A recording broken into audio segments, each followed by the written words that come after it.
بسم اللہ الرحمن الرحیم۔ انور مقصود صاحب کی تاریخ پیدائش 7 ستمبر 1940 کی ہے۔ انور مقصود اپنی ذات میں کئی جہتوں کے مالک ہیں۔ وہ ڈرامہ نگار، خاکہ نویس، گیت نگار، میزبان اور مصور ہیں۔ سب سے بڑھ کر ایک درد مند دل رکھنے والے انسان ہیں۔ زندگی کو آگے بڑھانے کے لیے انہیں بہت محنت کرنا پڑی۔ ان کا خاندان 18 اکتوبر 1948 کو ہجرت کر کے پاکستان پہنچا تھا۔ اس وقت ان کی عمر صرف 8 برس تھی۔ ان کے بزرگوں کی نیک نامی اور شہرت کی وجہ سے حیدرآباد دکن کے حاکم نے اپنے کچھ محافظ ان کے ساتھ کر دیے تھے، جنہوں نے ان کے خاندان کو بمبئی تک بحفاظت پہنچا دیا۔ بمبئی سے ڈمرا نامی پاکستان کے جہاز میں سوار ہو کر یہ خاندان کراچی پہنچا۔ وہ اپنی ہجرت اور اس کے بعد کی زندگی کے بارے میں کچھ یوں بتاتے ہیں: میں عمر کے جس حصے میں ہوں اس کے لیے ماضی بہت ضروری ہوتا ہے۔ ہمیں ماضی زندہ رکھنے، اور اچھا ماضی تو کمال کی چیز ہوتی ہے۔ ہم سب کچھ چھوڑ چھاڑ کر ہندوستان سے ہجرت کر کے پاکستان آئے۔ اس وقت زندگی میں بہت سی پریشانیوں کا سامنا کرنا پڑا، لیکن اچھا وقت بھی گزرا۔ ویسے بھی زندگی میں خوشی اور غم سے توازن برقرار رہتا ہے۔ زندگی صرف پرسکون ہو تو بھی کوئی بہت مزیدار بات نہیں۔ اتار چڑھاؤ زندگی کا حصہ ہیں، اس میں پیچ و خم آتے رہتے ہیں۔ ایک احساس نے ہمیشہ ستایا کہ اپنے ملک کے لیے کچھ کرنا ہے۔ ایسا لگتا ہے کہ وہ ہم نے نہیں کیا۔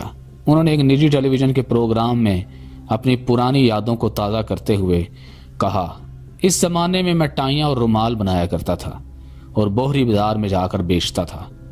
وہ یہ بھی بتاتے ہیں کہ ہم ہجرت کر کے پاکستان آئے تو بڑے بڑے گھر خالی پڑے تھے، مگر ہمارے بڑوں نے کسی گھر پر قبضہ نہیں کیا۔ خود زمین خریدی، ٹینٹ لگا کر رہے، کوئی بڑی خواہشات نہیں تھی۔ تباہی تو وہاں آتی ہے جہاں خواہشات بے پناہ ہوں، مگر پیدل سفر کیا۔ انور مقصود صاحب کے آباء و اجداد کے حوالے سے فاطمہ سریا بجیا پر سید عفت حسن رضوی کی لکھی ہوئی کتاب بجیا میں تفصیلات ملتی ہیں، جس کا خلاصہ کچھ یوں ہے: دادا قاضی مقصود حسین حمیدی پیشے کے لحاظ سے سرکاری ملازم تھے۔ انگریز حکومت کے دور میں ان کی انتظامی کارکردگی کے باعث خان صاحب کا خطاب ملا۔ ان کا شمار بدایوں کی معروف شخصیات میں ہوتا ہے۔ صدیوں پہلے سلطان التمش کے دور میں ان کے جد امجد قاضی حمید الدین گنوری بدایوں آئے تھے۔ والد قمر مقصود حمیدی نے علی گڑھ مسلم یونیورسٹی سے انگریزی میں گریجویشن کیا تھا۔ والدہ کا نام افسر خاتون تھا، جو اپنے والدین کی اکلوتی اولاد تھیں۔ وہ اردو اور فارسی کی نثر نگار اور شاعرہ بھی تھیں۔ ہندوستان میں رہائش کے زمانے میں نانا کی طرف سے سجائے جانے والے موسیقی کی محفلیں بھی ہوا کرتی تھیں، جن میں ددن بائی، وملا بائی، سرسوتی بائی، ماسٹر راؤف اور الہ آباد کی نسیم اور نصیر جیسے فنکار شامل ہوتے تھے۔ نانا کا نام سید نثار احمد تھا۔ وہ 35 برس حیدرآباد دکن کی ریاست میں اول تعلقات دار چیف کمشنر رہے۔ ان کی سرکاری خدمات کے نتیجے میں نواب کا خطاب بھی ملا۔ وہ بھی شاعر تھے اور ان کا تخلص مزاج تھا۔ وہ داغ دہلوی کے شاگرد تھے۔ انور مقصود صاحب 10 بہن بھائی ہیں۔ فاطمہ سریا بجیا ان میں سب سے بڑی تھیں، جن کا شمار پاکستان کے مشہور اور نامور ڈرامہ نگاروں میں ہوتا ہے۔ ان کو شامل کر کے دیگر بہن بھائی جنہوں نے مختلف شعبوں میں نام کمایا، ان کی ترتیب کچھ یوں ہے: سغرا کاظمی فیشن ڈیزائنر ہیں، سارا نقوی صحافی ہیں، زہرا نگار شاعرہ ہیں، فاطمہ اسما سراج، احمد مقصود حمیدی بیوروکریٹ ہیں، انور مقصود ڈرامہ نگار، شاعر، میزبان اور مصور ہیں، عمر مقصود حمیدی زبیدہ طارق ماہر پکوان ہیں، عامر مقصود حمیدی فیشن ڈیزائنر ہیں۔ ان کی اولاد میں بلال مقصود معروف پاپ بینڈ اسٹرنگز کے خالق ہیں، جنہوں نے کئی برس کوک اسٹوڈیو کے لیے بھی خدمات سر انجام دی۔ اپنے خاندان کے بارے میں بات کرتے ہوئے انور مقصود صاحب کچھ یوں اظہار خیال کرتے ہیں: خاندان بہت بڑا تھا، ان کے ساتھ زندگی بہت عمدہ گزری۔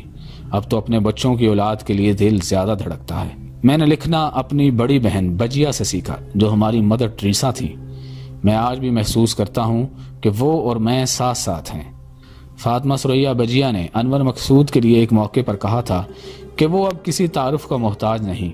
وہ ہمہ جہت شخصیت ہیں، جنہوں نے ہر میدان میں اپنی اچھوتی پہچان بنائی ہے۔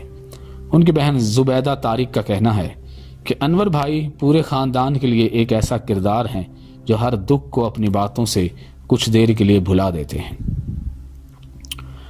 ان کی بیگم عمرانہ مقصود نے ان کی زندگی کے بارے میں اپنی یادداشتوں پر مبنی کتاب لکھی جس کا نام ہے الجھے سلجھے انور، جس میں وہ کچھ یوں رقم تراز ہیں: میرا اور انور کا ساتھ ماشاءاللہ خوب مزے سے گزرا اور گزر رہا ہے۔ اونچ نیچ ہر رشتے میں آتی ہے، یہی پہچان ہے کہ ہم زندہ ہیں۔ معروف ڈرامہ نگار حسینہ معین ان کے لیے کہتی ہیں کہ انہوں نے تو دنیا میں آنے سے پہلے ہی شاید جینا سیکھ لیا تھا، انہیں زندگی کو برتنا خوب آتا ہے۔ انور مقصود صاحب کی تخلیقی زندگی پر ایک نظر ڈالی جائے تو ہم پائیں گے کہ ان کے گھر میں تہذیب و تمدن میں رچا بسا ادبی ماحول تھا۔ انہوں نے اپنے لکھنے کی ابتدا ٹیلی ویژن سے کی۔ پاکستان ٹیلی ویژن کے لیے پہلی مرتبہ طویل دورانیہ کا کھیل لکھا، ضیاء محی الدین شو کے لیے اسکرپٹ لکھا، مگر حقیقی معنوں میں شہرت بعد میں لکھے ہوئے کو ملی جس میں مزاح کا عنصر زیادہ تھا۔ ان شہرہ آفاق پروگراموں میں شعیب منصور کی ہدایت میں نشر ہونے والا پروگرام 50-50 سر فہرست تھا۔ اس کے بعد شوشا، سلور جبلی، اسٹوڈیو 2.5، اسٹوڈیو 2.25 کو بہت شہرت ملی۔ شاندار ڈرامے لکھے جن میں آنگن ٹیڑھا، ستارہ اور مہر النساء، نادان نادیہ جیسے ڈرامے شامل ہیں۔ روزنامہ حریت میں کام کیا، EMI ریکارڈنگ کمپنی میں ملازمت کی۔ ایک طویل عرصے سے نجی ٹیلی ویژن کے ساتھ بطور ڈائریکٹر وابستہ رہے۔ وہاں سے نشر ہونے والے پروگرام لوز ٹاک کو بہت شہرت ملی جس میں ان کے لکھے ہوئے کرداروں کو معین اختر حقیقت کا روپ دیتے تھے۔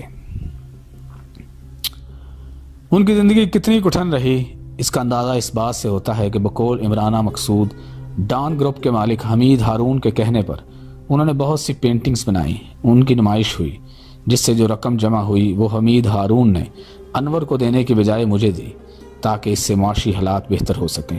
مہینے کے آخر میں اگر گھی تیل چینی ختم ہو جائے تو منگوانا ناممکن سا لگتا تھا۔ بچوں کی معصوم خواہشات بہت بڑی بڑی لگتی تھی۔